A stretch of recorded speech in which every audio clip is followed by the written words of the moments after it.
Hallelujah. Praise the name of the Lord. It's Friday. December na ngayon. December 20 na. Malapit ang celebration ng Pasko. But actually, hindi man yung 25 ang birthday ni Jesus. Pero yun na yun ang sinusunod na ng iba. No? Ngayon ay Friday. Ayan na siya, ang ating giant na pangalan ng Rose na ito.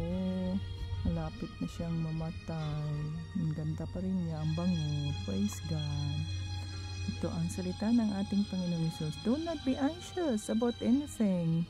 Instead, pray about everything, and the peace of God will guard your hearts and mind. Philippians 4:6. So see, huwag tayong maging anxious. Tingnan yung mga bulaklak. O ngayon, nandito, bukas, patay na. Pero hindi sila naging anxious.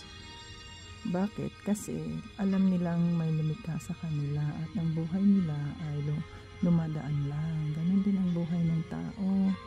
Kaya dapat ang ating pagkatiwalaan ay walang iba kundi sa Panginoong Jesucristo. Anong gawin? Pray about everything, and the peace of God will guard your heart and mind. So makakatulong ka. Kahit ang dami mo pang mga problemang hinaharap, makakatulog ka pa rin. Kasi nandiyan ang salita ng Diyos na nagbibigay sa iyo ng kapayapaan. Oh, hallelujah. Yes, God. It's Friday na. Thank you, Lord, sa iyong kabutihan. Pinupuri ka namin, sinasamba ka namin, sapagkat ikaw lamang ang nararapat at walang iba.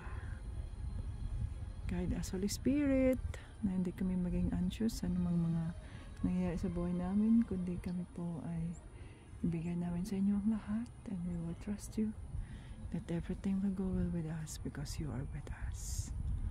God bless everyone, and Jesus loves us. Bye-bye.